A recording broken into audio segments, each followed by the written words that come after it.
Happy National Indigenous Peoples Day to everyone. My name's Wendy and I'm with the Smithers Public Library, and we're very happy to be able to share two stories with you here today.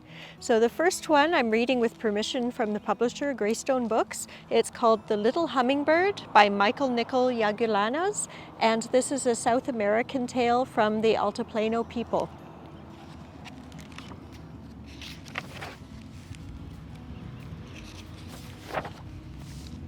Here's the story of the great forest that caught on fire. The terrible fire raged and burned. All of the animals were afraid and fled from their homes. The elephant and the tiger ran, the beaver scurried, and the frog leapt away. Above them, the birds flew in a panic. The creatures huddled at the edge of the forest and watched.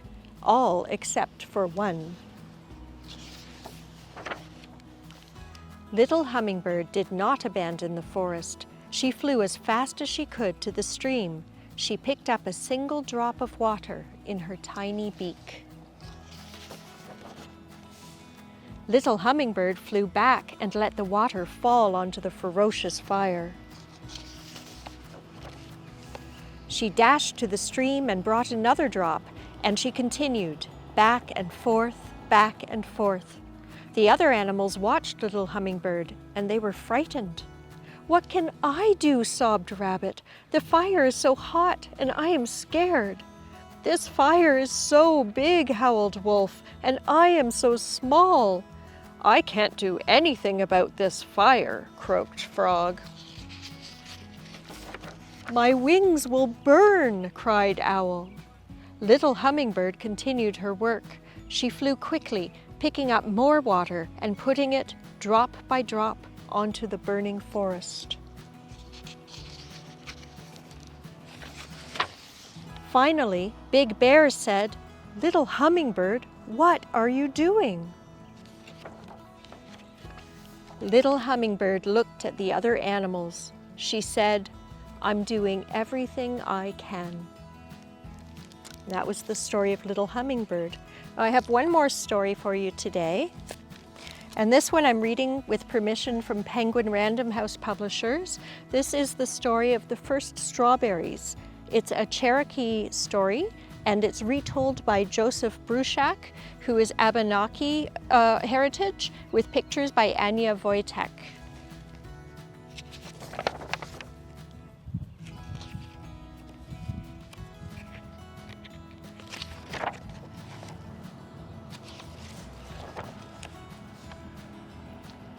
Long ago, when the world was new, the Creator made a man and a woman.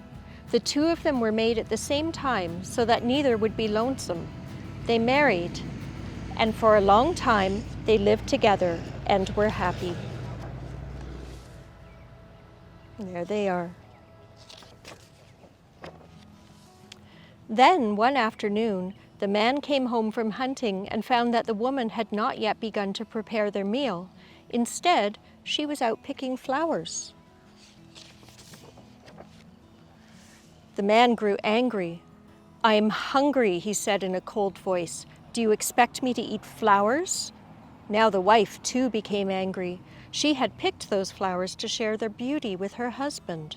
"Your words hurt me," she said. "I will live with you no longer." She turned to the west and began to walk toward the sun. Her husband followed, but her steps were too quick. He could not catch her.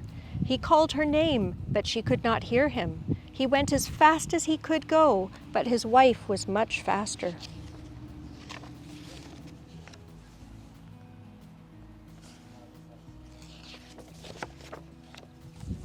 The sun watched as the husband followed her. The sun saw how sorry the man was and took pity on him. "Are you still angry with your wife?" the sun asked. "No," said the man. "I was foolish to speak angry words, but I cannot catch her to tell her I am sorry." "Then I will help you," said the sun. The sun shone its light down on the earth in front of the woman. Where its light shone, raspberries grew up. The berries were ripe and looked good to eat, but the woman paid no attention to them. and continued walking. The sun tried again. It shone down and blueberries grew. They glistened brightly in the sunlight, but the woman paid no attention to them. She only walked on toward the west, leaving her husband farther behind. Now the sun tried a third time. Where its beams touched the earth, blackberries grew up. They were dark and plump, but the woman's anger was too great, and she did not see them. At last the sun tried its hardest. It shone its light down in the grass right in front of the woman's feet, and strawberries appeared. They glowed like fire in the grass, and the woman had to stop when she saw them in front of her. She knelt down and plucked one and bit into it. She had never tasted anything like it before. Its sweetness reminded her of how happy she and her husband had been together before they quarreled. "I must gather some of this fruit for my husband," she said, and she began to pick the berries.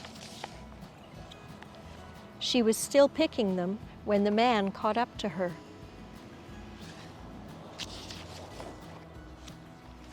"Forgive me for my hard words," he said to her, and she answered him by sharing the sweetness of the strawberries. So it was that strawberries came into the world. To this day, when the Cherokee people eat strawberries, they are reminded to always be kind to each other, to remember that friendship and respect are as sweet as the taste of ripe red berries. That's the end of our story. We wish you a wonderful celebration. Happy Indigenous Peoples Day. I'd like to just wish happy Indigenous thoughts to all the people in this world, Indigenous brothers and sisters. I wish you well. Hope everything will work out for everybody. So I don't know. I've been singing songs, but it's funny. I'm struggling right now, so I'll try my best.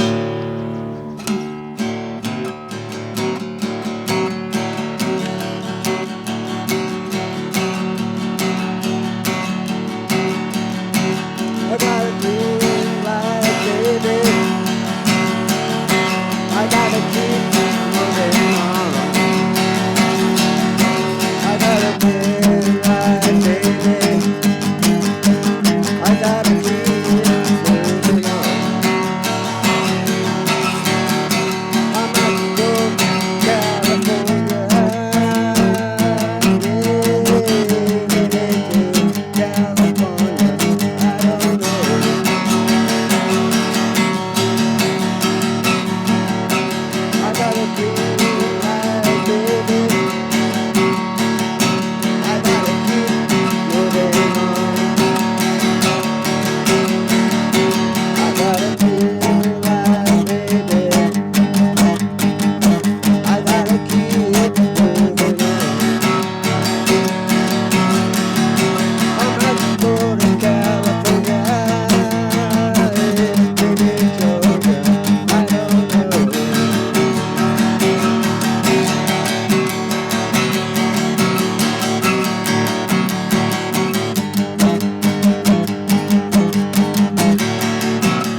So good afternoon. I would like to do an acknowledgement for National Indigenous Days coming up June 21st. This is a different year as we're going to be doing just different messages through video, which is a great way of getting the messages out through this COVID crisis that we're going through. I'd like to acknowledge the Dze L K'ant Friendship Centre and the staff for the great work that they've done through all of this. My name is Susie Hooper. I'm a director for the board of the Friendship Centre here, and I'm a proud Métis woman and a director of the Northwest Métis for the Métis Nation, British Columbia. I just wanted to point out a couple of things that are within our Métis culture. I would like to point out my beautiful beaded pin. My cousin, Kim Hodson, made this pin for me. She is my partner in crime and my Métis sister. So I'd like to acknowledge Kim in her beadwork. The Métis are known as flower people, with all the flower beading that they have done. And the floral beadwork has become one of the most distinctive Métis symbols. By the 1830s, I'm going to read from a bit of a script, so that's the way it's going to be today. By the 1830s, increasingly naturalistic and colorful floral designs became evident on Métis products from the Red River region. Beadwork was found on most every item of Métis traditional clothing. The functional hide and the cloth work. The glass beads were produced from trading companies.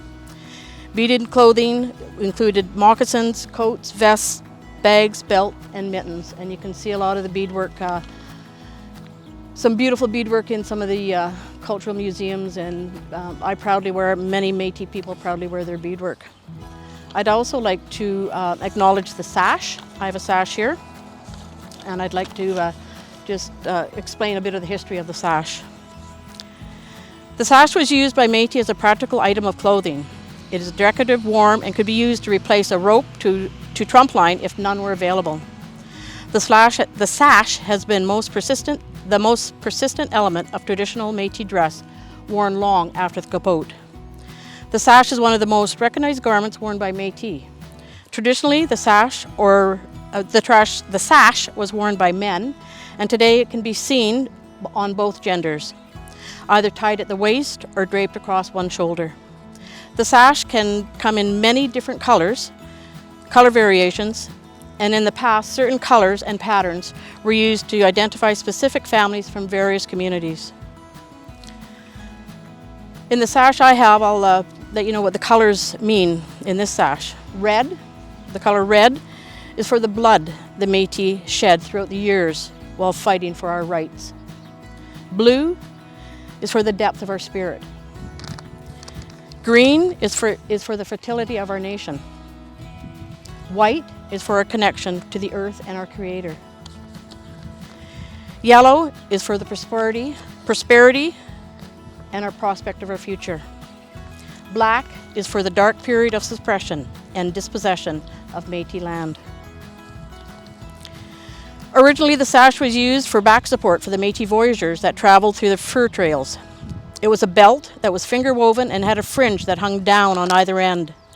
Some of the uses of the sash included a tie for the capote, our harness for carrying materials, a washcloth, a towel.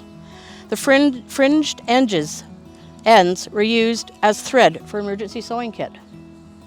Although the fur trade days have long gone, the sash still remains an important symbol for the Métis and is often presented as gifts to Métis and non-Métis people. So thank you and enjoy National Indigenous Day, June 21st. Happy National Indigenous Peoples Day. This June 21st, we celebrate the traditional cultures and contributions of Indigenous peoples in Canada. I'm happy to be a part of it. Hadi Soenzen. My name is Ashley Michelle from Woodset, BC, and I am from the Gadimdan clan. I want to say Happy Indigenous Day to all my brothers and sisters. Have a wonderful day and enjoy everything that we have to offer. Hi, just want to say Happy National Indigenous Peoples Day from the Dze L K'ant Friendship Centre, and I hope everybody has a great day on National Indigenous Peoples Day. I love ya. Bye. Hi, my name is Luke Gilbo. I have roots in both the Gitxsan and Tsimshian Nation, and I run the Cultures Alive program at the Dze L K'ant Friendship Center, and I want to wish you all happy Indigenous Day. Hetty Sorensen, Shireen Lace Setney, Whitset, BC. Hello everybody, my name is Shireen Lace from Whitset, BC. I would like to say happy Aboriginal Day, and please be safe and have fun and enjoy your day. Masai. Hi, I'm Sonia Palmer from the Dze L K'ant Friendship Center, and I'm just here to welcome you to our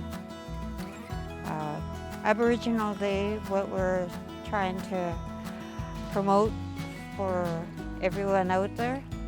And we're just sorry that we can't have the actual Aboriginal Day because of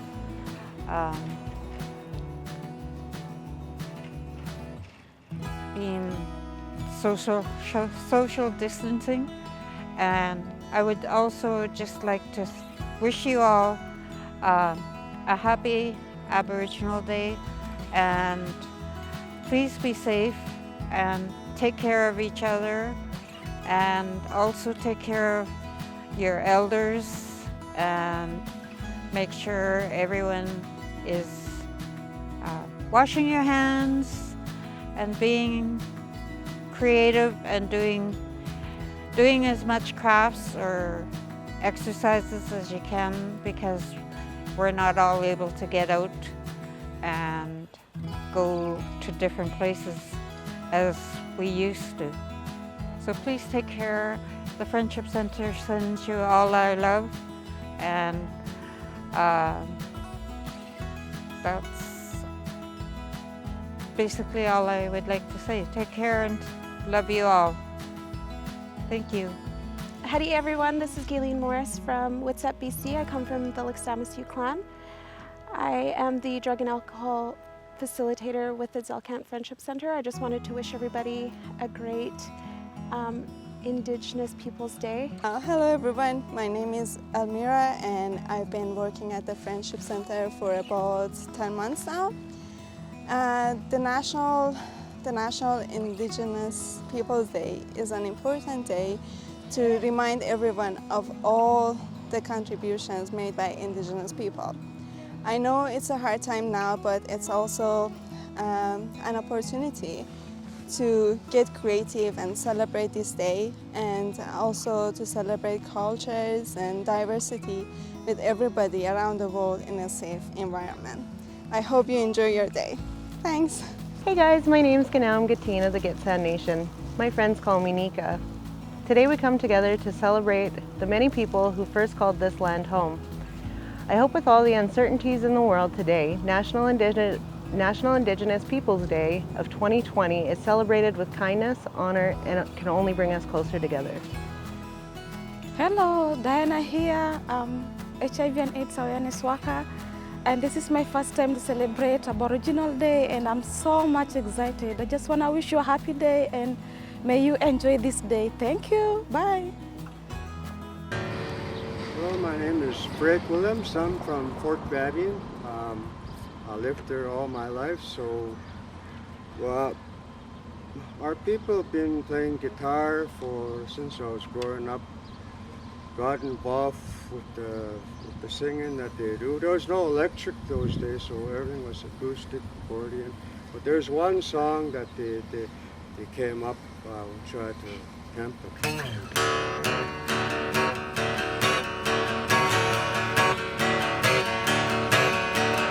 Daddy's kind of blues. Daddy's fine all night.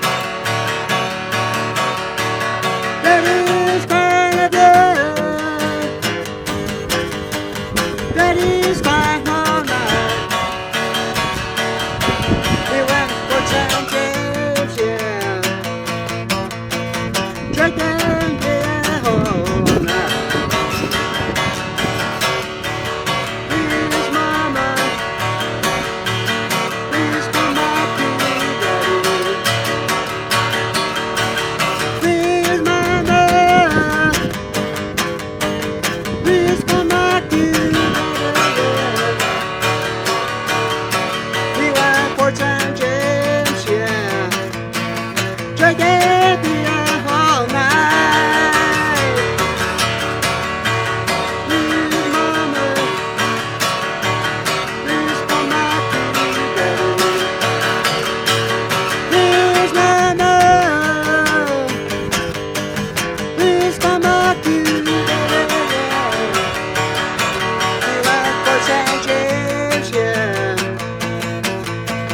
Dragania.